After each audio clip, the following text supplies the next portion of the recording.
Hello everyone, this is Sarita. Welcome to my YouTube channel next up IAS. बहुत ही important issue के साथ आज आप लोगों के साथ हैं फ्रेंड्स। जम्मू एंड कश्मीर के लिए जो वर्डिक्ट आया है रिसेंटली सुप्रीम कोर्ट का, आर्टिकल 370 को लेके, आर्टिकल 35A को लेके, उसके बारे में ये सारी डिस्कशन रहेगी। किस हिसाब से आप इसको अपने प्री के लिए, मेंस के लिए यूज कर सकते हैं, वो सारी चीजें इसके अंदर आपको यहाँ पे जानने को मिलेंगी। तो वीडियो के लास्ट तक जरूर बने रहें। हमारे पास जितना भी आपको करंट अफेयर्स का मटेरियल है या फिर जैसा भी आपको जो भी अपनी प्रिपरेशन के दौरान जो है जो भी सुविधा आपको हमारी तरफ से चाहिए, जो भी मटेरियल्स के रिगार्डिंग, कोचिंग क्लासेस के रिगार्डिंग, वो सारी फैसिलिटीज यहाँ पे नेक्स्ट अप आईएएस की तरफ से आपको प्रोवाइड करी जाती हैं। तो आते हैं फ्रेंड्स इशू के ऊपर। सुप्रीम कोर्ट की वर्डिक्ट आई है रिसेंटली आर्टिकल 370 के ऊपर, जो 2019 में हटा दिया गया था गवर्नमेंट ऑफ इंडिया की तरफ से, आर्टिकल 370। उसके ऊपर सुप्रीम कोर्ट ने रिसेंट वर्डिक्ट दी है कि 370 को हटाना एक बिल्कुल ही जायज काम था गवर्नमेंट के द्वारा, और इसको हटाना बहुत ही जरूरी था। क्या क्या इसकी डिटेल्स रही हैं, आपको सारी डिटेल्स के साथ मैं ये आर्टिकल समझाऊंगी। देखिए फ्रेंड्स, ये जो कॉन्स्टिट्यूशनल बेंच है इसको हेड किया था हमारे chief justice of India DY Chandrachud ji ने, और ये 5 जजेस की बेंच रही है। और 5 जजेस की बेंच में 5:0 5:0 के साथ ये फैसला आया, यानी कि पांचों जजेस ने, जो कॉन्स्टिट्यूशनल बेंच के थे, उन पांचों ने इस जो फैसला है ये गवर्नमेंट का 370 को हटाने का, इस फैसले का समर्थन किया है पांचों जजेस ने। तो ये बहुत ही एक ऐतिहासिक वर्डिक्ट जो है भारत के इतिहास में लिखी गई है। वो इसलिए क्योंकि सुप्रीम कोर्ट को की वर्डिक्ट जो है वो बहुत ही इंपॉर्टेंट होती हैं हमारी डेमोक्रेसी के लिए। और जैसा कि आप लोग जानते हैं कि आर्टिकल 370 जो है वो जम्मू एंड कश्मीर के लिए एक तरीके से अलग स्पेशल प्रोविजन था, कि वो लोगों का अपना जो है, उन लोगों का अपना कॉन्स्टिट्यूशन था, उन लोगों का अपना एम्बलम था, जो एंथम था उनका, जो वो गाते थे, उसको जो है अलग था बिल्कुल, सब मतलब पूरी इंडिया से अलग था। तो इस चीज को जो है अलगाववाद की जो मतलब उनके अंदर भावना थी, उसको खत्म करने के लिए आर्टिकल 370 को हटाया गया था गवर्नमेंट ऑफ इंडिया के द्वारा। बैकग्राउंड बता देते हैं आपको थोड़ा सा आर्टिकल 370 के बारे में। देखो, ये जो आर्टिकल 370 है, ये भारतीय संविधान के बहुत सारे प्रोविजन से, इवन मैं कहूँ कि मैक्सिमम प्रोविजन से जम्मू एंड कश्मीर को बाहर रखता था। बहुत सारे प्रोविजंस भारत के कॉन्स्टिट्यूशन के जम्मू एंड कश्मीर पे अप्लाई नहीं होते थे अंडर आर्टिकल 370। ये 1949 में जो है इस आर्टिकल को लेके आया गया था। वो इसलिए ताकि, क्योंकि उस टाइम पे आपको पता है कि जम्मू एंड कश्मीर में वॉर लाइक सिचुएशंस बनी हुई थी, और इंडियन पार्लियामेंट ने अपने अंडर करने के लिए जम्मू एंड कश्मीर को, उनको स्पेशल राइट्स देते हुए इस आर्टिकल को उनके लिए बनाया था। और आर्टिकल 35A भी स्पेशल रेजिडेंट का जो मतलब स्टेटस है, मतलब कौन जम्मू एंड कश्मीर के परमानेंट रेजिडेंट्स बनेंगे, उसके लिए इनको स्पेशल राइट्स देता था। तो आर्टिकल 370 में से ही अगर मैं बात कहूँ कि 35A निकला हुआ है, तो ये गलत नहीं है। एक यूनिक प्रोविजन था जिससे मतलब पूरे भारत से अलग करता था जम्मू एंड कश्मीर को, आर्टिकल 370 और 35A, जिसको हटा दिया गया है हमारी सरकार के द्वारा 2019 में। और सुप्रीम कोर्ट ने रिसेंटली इस फैसले को बिल्कुल सही करार दिया है कि ये आर्टिकल बिल्कुल सही तरीके से हटाया गया है। देखिए फ्रेंड्स, हटाया कैसे गया है, इसको एक्सप्लेनेशन के ऊपर थोड़ा ध्यान दे लेते हैं। प्रेसिडेंट के पास अथॉरिटी है कि वो एग्जीक्यूटिव एक्शन के साथ आर्टिकल 370 को हटा सकते थे, लेकिन आजादी के इतने सालों में तक जो है इस आर्टिकल को नहीं हटाया गया। और प्रेजेंटली 5 अगस्त 2019 को जो है रिसेंटली वो इसको हटा दिया गया प्रेसिडेंट के द्वारा, प्रेसिडेंट ऑफ इंडिया के द्वारा एग्जीक्यूटिव एक्शन से।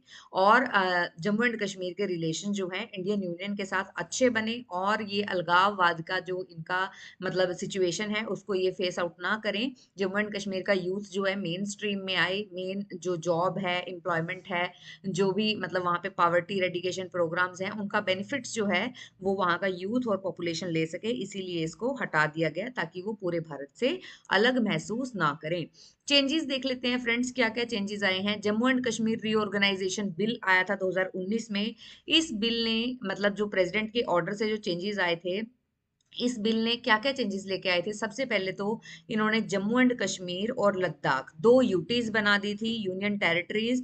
और यूटीज के अंडर आपको पता है फ्रेंड्स, यहाँ पे किसी भी तरीके की स्टेट असेंबली की कोई भी एक भी चीज जो है वो नहीं चलती। यहाँ पे सारा ऑर्डर किसका चलता है, प्रेसिडेंट का ऑर्डर चलता है। तो सबसे पहले तो इनको यूटीज बनाया गया, और यूटीज बनाने के साथ साथ जम्मू एंड कश्मीर में लेजिस्लेटिव असेंबली का प्रोविजन जो है इन्होंने रखा कि असेंबली होनी चाहिए जम्मू एंड कश्मीर में। और लद्दाख लद्दाख में विदाउट अ लेजिस्लेचर। ठीक है, दूसरा गवर्नेंस में देख लेते हैं। सबसे पहले जो जम्मू एंड कश्मीर में जो मतलब यहाँ पे गवर्नर थे, उनकी जगह पे लेफ्टिनेंट गवर्नर को अपॉइंट किया गया। लेफ्टिनेंट गवर्नर होंगे क्योंकि यूटी बन गया है, तो इसलिए लेफ्टिनेंट गवर्नर गवर्नर स्टेट के लिए होता है, तो स्टेट हुड खत्म हो चुका था जम्मू एंड कश्मीर का, तो इसीलिए यहाँ पे लेफ्टिनेंट गवर्नर को अपॉइंट किया गया। दूसरी बात, सिटीजनशिप की अगर मैं बात करूं, आर्टिकल 35A परमानेंट रेजिडेंट्स बताता है कि जम्मू एंड कश्मीर के कौन है, तो आर्टिकल 35A को हटा दिया गया, जिससे ड्यूअल सिटीजनशिप वाला जो कंसेप्ट है वो खत्म हो गया। ड्यूअल सिटीजनशिप वाला कंसेप्ट अब जम्मू एंड कश्मीर में नहीं बचा है। तो वो भी जैसे भारतीयों के पास, सभी भारतीयों के पास सिंगल सिटीजनशिप है, वैसे ही जम्मू एंड कश्मीर के लोगों के पास भी आज की डेट में सिंगल सिटीजनशिप है, दैट इज इंडियन सिटीजनशिप। दूसरा हम बात कर लेते हैं, जो यूटी है जम्मू एंड कश्मीर की, will have legislative powers except on subjects related to public order and police. Public order और पुलिस के ऊपर उनकी कोई भी किसी भी तरीके की पावर नहीं चलेगी, बाकी जितने भी लेजिस्लेटिव सब्जेक्ट्स हैं उनके ऊपर वो कानून बना सकते हैं।